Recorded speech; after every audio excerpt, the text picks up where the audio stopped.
Yo, welcome to this episode. In this episode, I will be addressing one major and important, probably the most important question that anybody has with crypto. And that's which one of these is good. There's 22,553 coins, and how in the heck are you supposed to know out of all these coins, with 98% of them being dog shit, by the way, are good and worth your time and worth to buy and put your sweat equity and all your work that you do on a daily basis and all that hard stuff you do to acquire cryptos? Which ones of these are worth your time? And more importantly, which ones are important to you? I can't answer that question, but I can help you maybe answer that question at a later point when you actually hit that button to buy something. So what do I look for in a crypto? Well, I look at everything. I don't just look at one particular thing. I look at every little thing and any little thing that might be a red sorry guys, I might be hitting puberty on this channel. Might be a red flag, might be rub me as a scam, might give me a little tickle in my throat, like what the hell am I buying? I look at everything. So I'm not telling you guys what to buy. Nobody's I will never, I promise you guys. I made a crypto short video. Check it out. It's just for humorous purposes. I will never sit here and take payment to sell you guys on something for my own self-gain. I am not that type of person, guys. I want to establish that right now. You'll never hear me on that channel.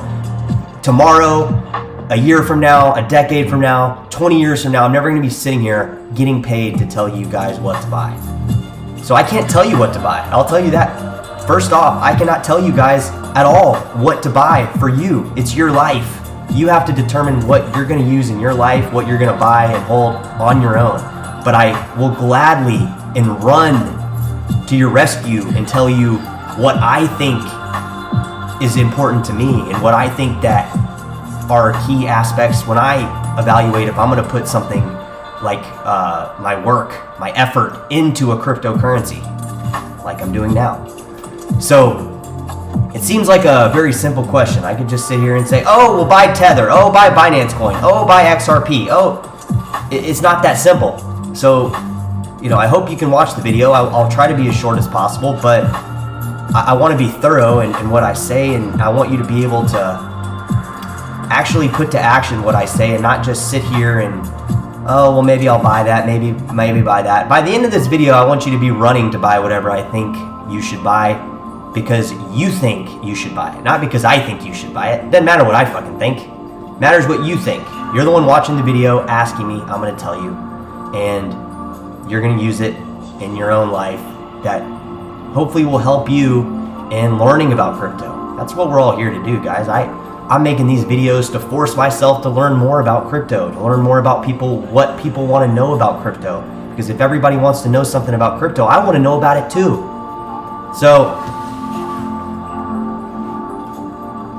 when I look at a crypto, when I think about buying a crypto, and when I think about where I think the crypto will be in 10, 20 years, I give that a lot of effort into learning about it. So I guess the best way for me to do this is just kind of give you the reasons, point out a few coins that I like, and let you run with it and hope for the best. And that's all I really can do. So I would say firstly, ERC20 tokens I don't buy. I don't like the promise of a coin on Ethereum. If a coin is good enough to be an ERC20 token and a utility token, it should have its own. It should be its own blockchain. It shouldn't have the need to raise money and to essentially just stake on Ethereum. That to me doesn't make any fucking sense. And I'm not saying every ERC20 token is garbage, but I think at some point the trash needs to be taken out, and I think most of them are. So I don't touch ERC20 tokens. And if there were any ERC20 tokens I might delve into exploring more about, it would be like OMG, Osmisigo, And I'd kind of stop there because I haven't found that any _ERC20 token really addresses anything that sparks my interest other than just the typical NFT shit and garbage stuff that I'm not interested in. So ERC20 tokens, you know, how do you know if it's an ERC20 token? Well, it's really easy to see.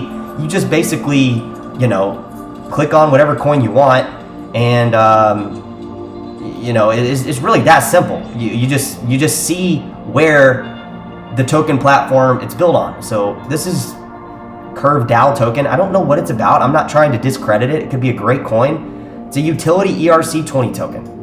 I'm not interested in it. I have no interest in it, because if it was a great token and it promised the world and could change and make the world a better place, it would be its own blockchain, in a sense of it wouldn't need Ethereum to make a blockchain or even stake on a blockchain. It would be its own thing. So I'm not interested in ERC20 tokens the slightest bit. If Ethereum didn't exist, ERC20 tokens would exist on Bitcoin had they increased the block size. So to me, it's a joke, honestly. They overpromise and underdeliver 99% of the time.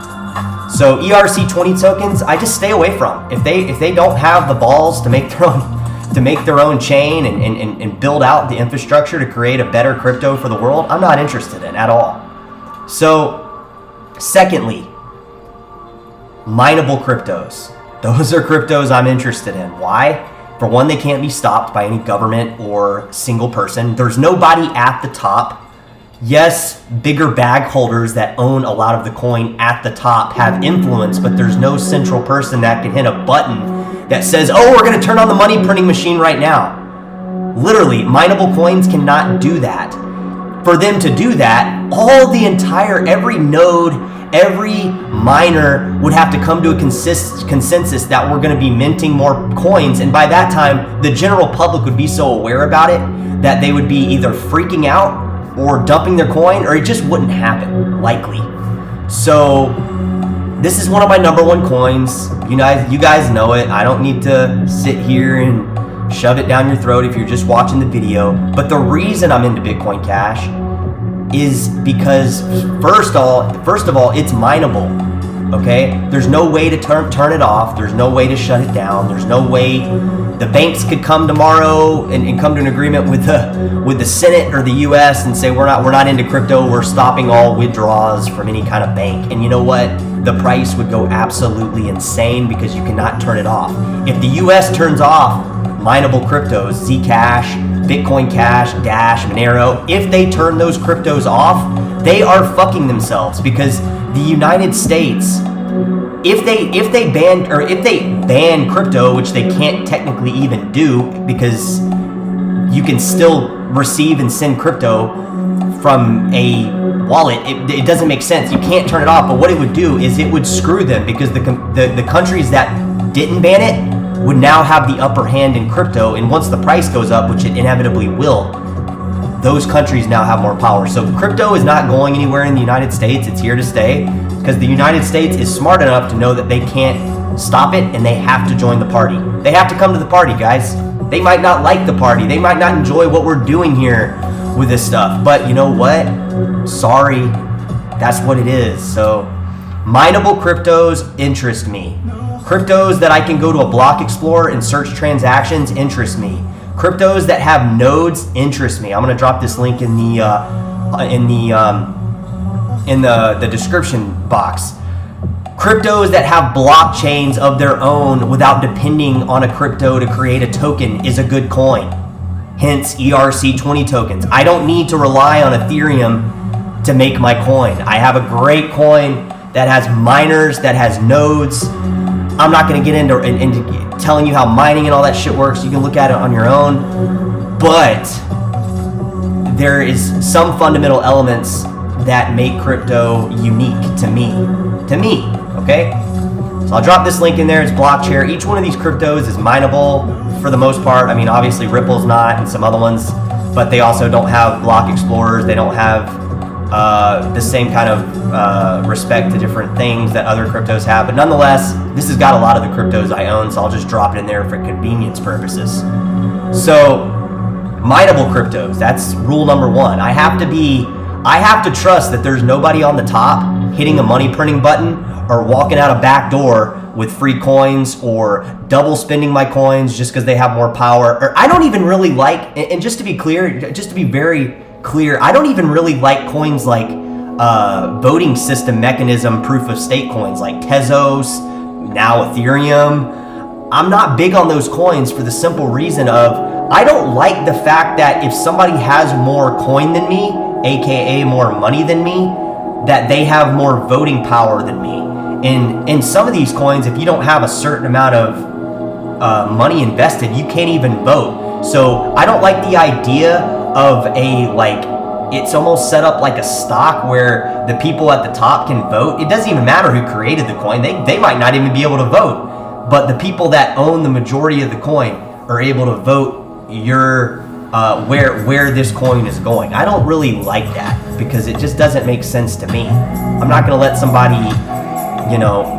run that game on me. So, not an expert here, guys. I'm not sitting here with billions of dollars telling you guys or millions of dollars telling you guys what to do. But these are things that I really look for so I don't lose my ass, and I make sure I protect this stuff. You guys definitely need to keep this stuff in a decentral or a non-custodial wallet. So just look all that stuff up. I don't need to walk you through it. You have you can put on your big boy shorts and figure this stuff out on your own. But secondly,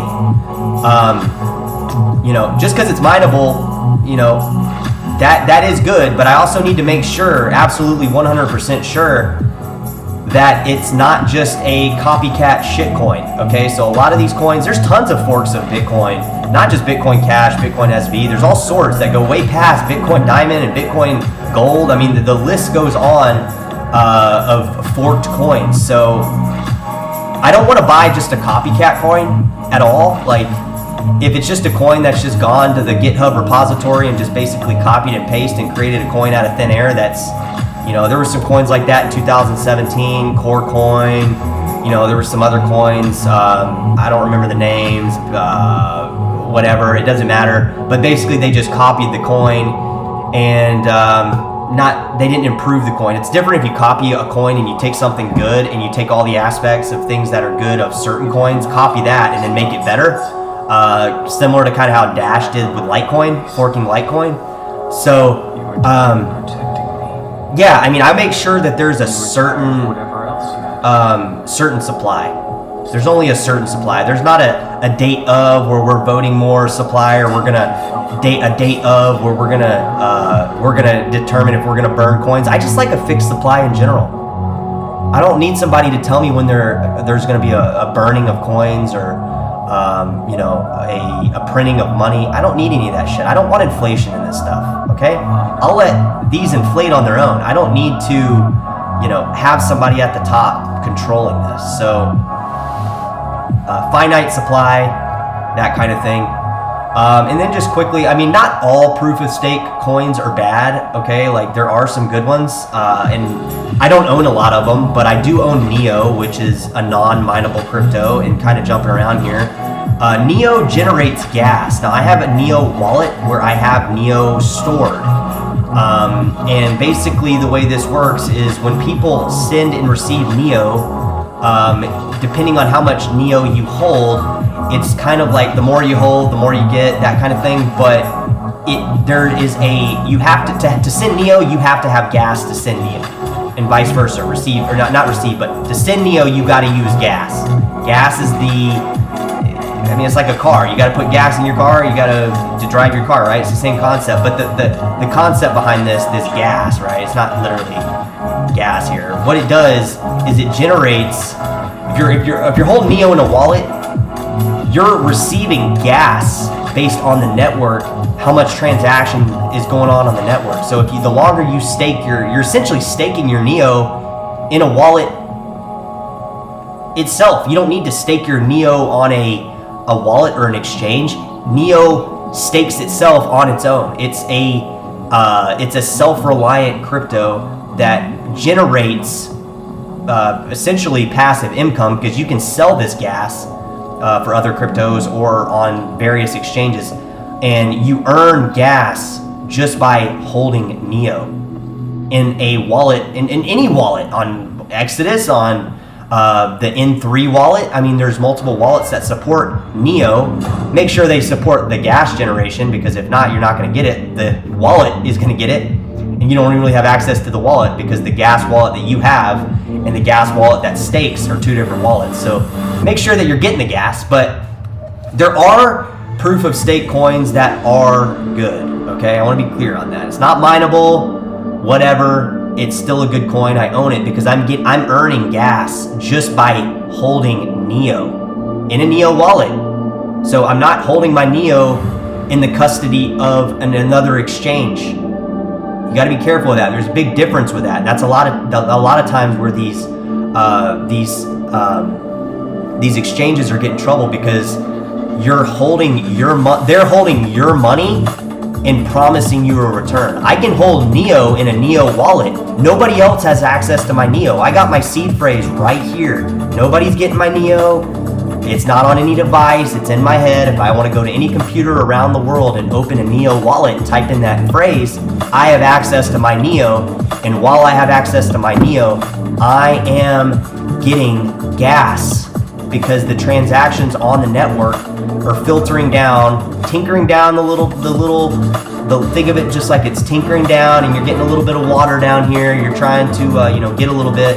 You're earning gas just by holding Neo, not in a exchange custody staking crap program. I don't stake my coins, guys. I don't. But Neo stakes itself.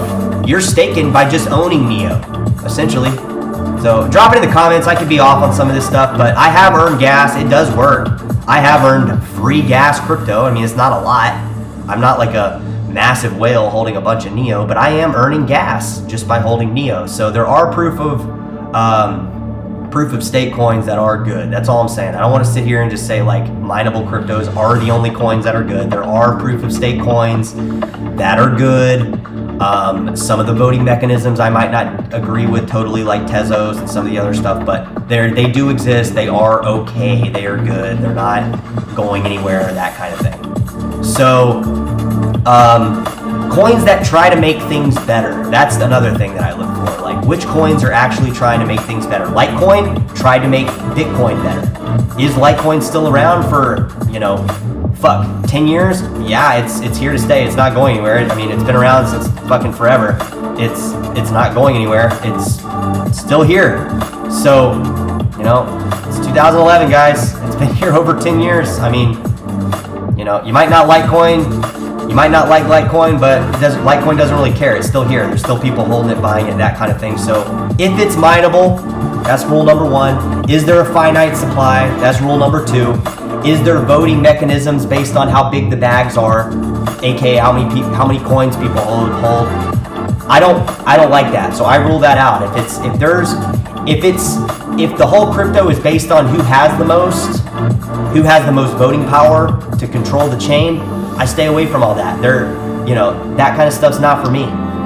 So yeah, I mean, those are pretty much the main things that I look for with crypto. I also don't jump into new coins, like some of these new coins are a little bit newer, and I just find that for me, like, I'd rather go with what I know, and that doesn't mean that I'm not okay with stepping out of my comfort zone and maybe exploring some new stuff and maybe investing in it a little bit. But we got 22,500 something coins. If you add all the staking and everything on that, it's probably 10 times that amount or more. And all these synthetic cryptos and stuff like that exist on some of these crap coins already. It's just a complete mess. So I really be careful. If I were you, if you're just getting into this stuff, go with the brands of coins that are trying to build a better future for everybody in the world, today, yesterday, every day, and every day in the future. That is what crypto is about. And if you go and read the original white paper, it was supposed to be a payment system, black and white. I mean, this stuff is made to challenge central banks, period. It's not supposed to be this gambling, stock trading, exchange, exchanges making money on transactions thing that has been somehow created with crypto. It is supposed to be, back in the day when Bitcoin, BTC, you know, there was this thing called the faucet system, and I recommend you guys read up on that. And basically, like, there was no real like exchange per se in the beginning. It was people were sending them stuff, they were trading money for it on this like almost like barter type system. But that is kind of really what this stuff is supposed to be. It's just people are always trying to get greedy. They're always trying to come in here, make money off of it. And you know, now that we all the exchanges and that kind of thing, it's not necessarily bad, but it's not necessarily like, I always ask myself, like, if exchanges weren't around, like, where would crypto be? You know, would it be where it's at, or would it be like where the prices actually be much higher?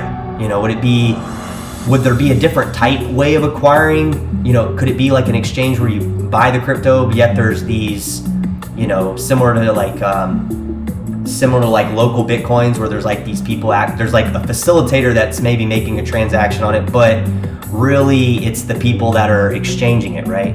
Instead of this thing where, you know, it's just this spread of buy and sell orders on Binance and everybody's just picking and choosing where they want to buy in the spread, and Binance is making all the money anyways. Not to mention everything's pegged to their stable coin anyways. So it makes me wonder where the prices would be had these, you know, these exchanges not became so prominent. So hope you can find the video somewhat enlightening and enjoyable. That's the intention of the video, and I hope that you know, I hope to learn something new from everybody watching these videos. So, you know, please, if you could, you know, hit the like button or whatever, drop a comment, you know, ask me a question, you know, agree to disagree. I'm open to learning. I'm not trying to sit here and hammer this stuff down your throat. I'm just giving you an idea of what I look for in a crypto and my hopes for this stuff in the future. So thanks for watching, and hopefully we can, you know, collaboratively make the world a better place and try to push this crypto stuff mainstream. I mean, that's the idea of this stuff. So thanks for watching. We'll catch you in the next one, and I'll talk to you later. Bye-bye.